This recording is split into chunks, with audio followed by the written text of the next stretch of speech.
15th District Councilman Jeff Syracuse. He is responsible for the honor that we're having for this park today. Councilman Syracuse. Good morning, everybody. I'm thrilled that you're here, and thanks for those that are joining us online and watching this on the Metro Nashville Network and live on Facebook. Welcome to the 15th District. So we are standing at the very tip of the 15th District, and the Cumberland River is right behind me. We are at the very end of Pennington Bend, and the history of Pennington Bend is quite fascinating, and specifically to Lock 2 Park's history is an integral part of all of that. This park here is a very special place to a lot of neighbors. It's a very special partnership between Metro Parks, Metro Historic, and the Corps of Engineers. And I am thrilled today that we have two special guests to share with you the history of the park, their engagement with the park, maybe even a little bit of engineering about how the locks worked back in the day. And so we have Bill Holman, who is the son of the lockmaster, and we have Lieutenant Colonel Sonny Archibald, who is the Nashville District Commander of the Corps of Engineers here. So two very special guests, and I'm thrilled that they're here to join us. First, we are going to kick it over to Jessica Reeves in our Metro Historical Commission to give you a little background and history on this very special place. Thanks again for joining us.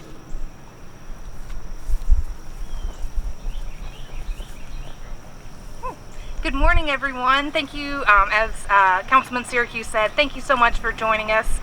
We're really excited. It was actually his idea to host this this virtual unveiling, since we didn't want to, invite a ton of people out, even though we're moving into phase 3 as of Monday, I think. But we still didn't know whenever we started planning this event exactly where we would be in that whole process. So I think this is a really great idea, a way to engage the neighbors and the neighborhood, but then also let other people who can't show up to a park at 10 o'clock on a Wednesday to also be involved and to see this. So I've been with the Historical Commission since 2017, and I've been in charge of the Historical Markers program since then.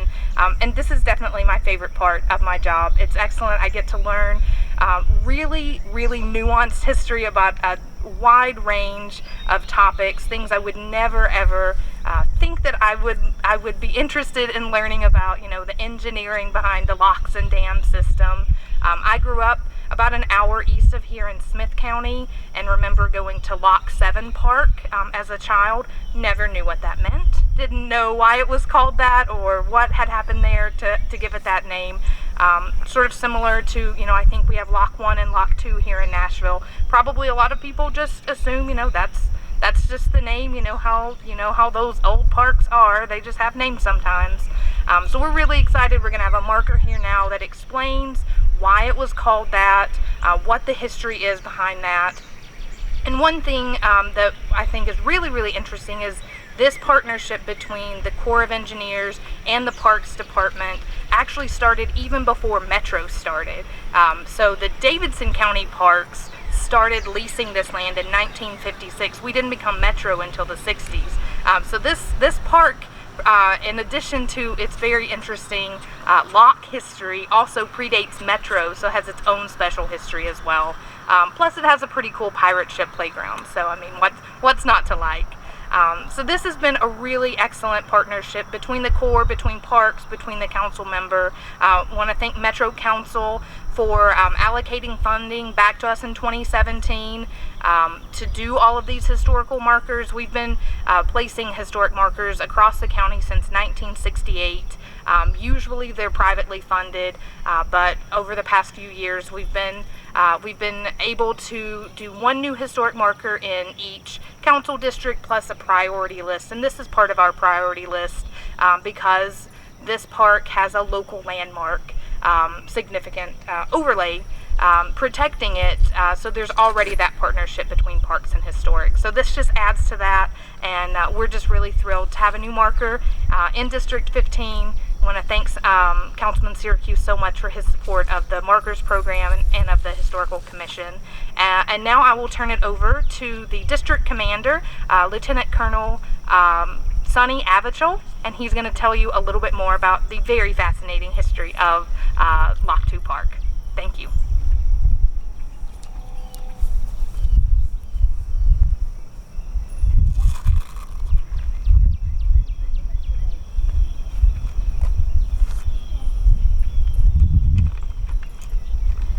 Good morning. Thank you all for letting me be here today and celebrate this historic site and marker. Jeff, thank you so much for inviting me. Jessica, this is an absolutely amazing day. When we think about the Corps of Engineers and our history in this region, it's actually pretty fascinating.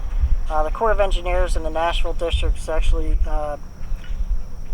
started in 1888 with the first district commander who has my position, Colonel William Barlow, and he established this for the next 35 years from 1888 to 1924.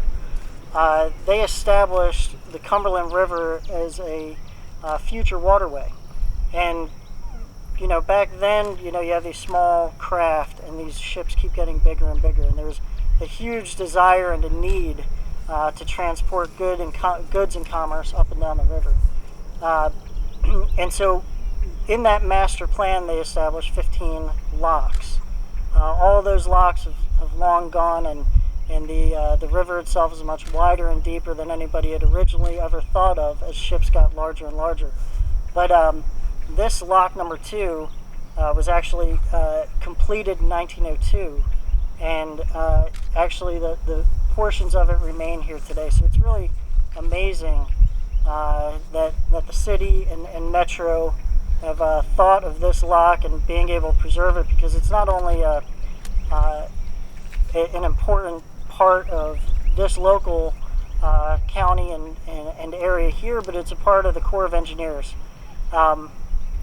So just the commemoration of this marker and lock is really a culmination of a partnership, and this partnership didn't start yesterday. It started back in the late 1800s with establishing the Cumberland River as a major waterway system here.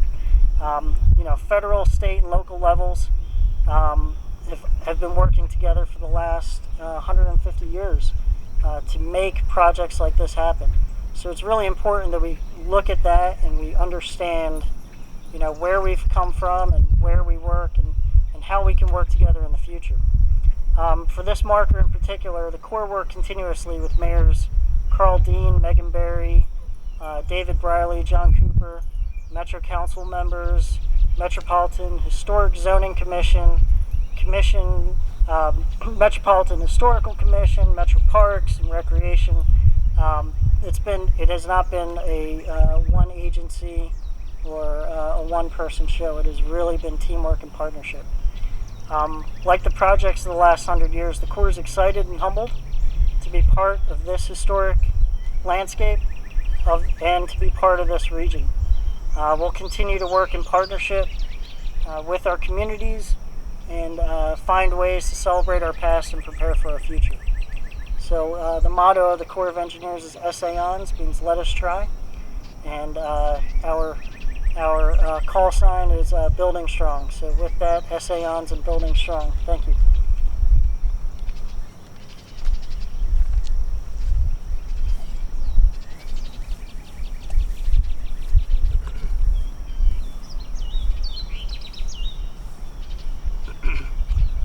My name is Bill Holman, and I just want to thank each and every one that has a part in this historical day. It means so much to me. It's really dear to my heart because I was born here. My mother and dad transferred from Lock C here to Lock 2 in either 1927 or early 28, because the house sat right there just between the tree and that playground. The house was identical to this house on the inside and outside, with the exception of the back porch steps. The steps on this house comes down 2 or 3 and it turns left. It goes down. The steps on the house I was born in 13 steps come straight down off the back porch. I'm telling you that because that's going to come up in just a few minutes. I was born there in that house December 26, 1928. I lived there until the Korean War. 1950, I was drafted and went in the military. I was gone for almost 2 years. Then when I came back, my daddy, Mr. Pruitt at the time, was lockmaster, and he retired. I will mention Mr. Singleton was a lockmaster when I was born here. And he passed away, I don't know, I was probably 10 or 12 years old. Mr. Pruitt came in, and when he retired, my daddy was promoted to lockmaster. So they moved from this house to that house while I was in the military. When I came back, then I lived up here, and that was my bedroom on the end until I got married in August 1954. I have many, many fond memories of this. This is why it means so much to me, because this is where I spent most of my life. I probably traveled that road more than anybody else ever has. It was a little narrow, brown gravel road then. I don't want to bore you, but I do want to tell you a couple of little quick stories. It got flooded almost every year. Down below the reservation, that's what we called it then, was reservation. There was a slough that backed up the water. When the water would rise, it would get across the road out here at that slough. Well, they would take the cars and leave them up there. My dad would take me across in a skiff, rowboat, across, and I'd walk on to school. It wasn't uphill both ways, but it felt like it. But anyway, I'd walk on to school. So as the water would rise, it would get across another place up the road. He would put me across in a skiff. We'd walk to the next spot. He'd put me across in another skiff, and I'd walk on to school. As the river rose, all that joined together, and the water would be from here to about 200 yards this side of Pennington Bend Road. He would take me up in a skiff. On Monday morning, I'd go to school, and I'd stay with a neighbor till Friday. After school, he would meet me up there and bring me back home. So that went on most of my school years. And then the biggest flood I remember was 1937. Remember, I told you this house had 13 steps coming off the back porch. Well, the river got so high that we would come off the back porch, get on the second step from the top, and get in the skiff.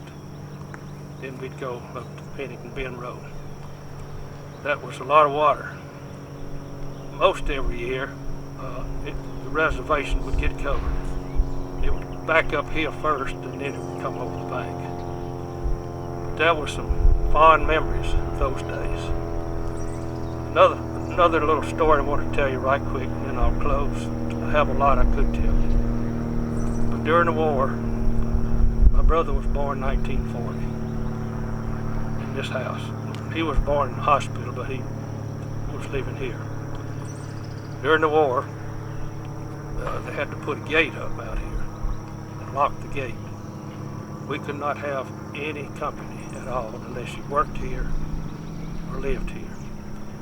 If I had buddies to come to play with me, I'd have to go outside that gate, play in the road until my mother would bring out cookies or something for us. But anyway, that's some of the memories I had.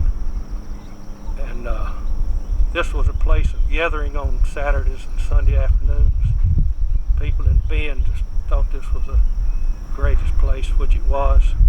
There was a croquet yard right there, and they played croquet from sun up to sundown sometimes. My daddy and mother, and the other couple, and all the people here.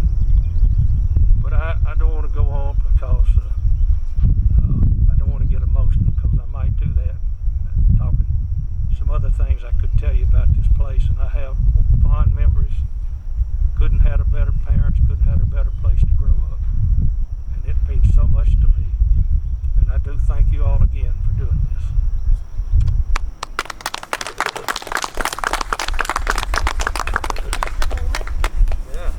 not done. Are you ready for the unveiling of the historic marker? So, Lieutenant Colonel, Mr. Holman, are you ready to help us with the unveiling here? We'll grab this side right over here. Which way? Somebody forward down? We'll come forward. Yep. Are you ready? Grab this Are you forward. ready? All right. 3, 2, 1. There we go. All right.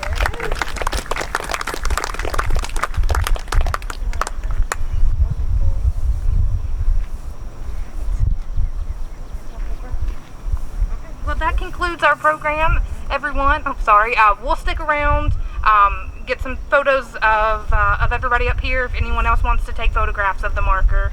But thank you to the neighbors who came out, everyone masked up and socially distancing and everything like that. So thank you all so much. Have a great day.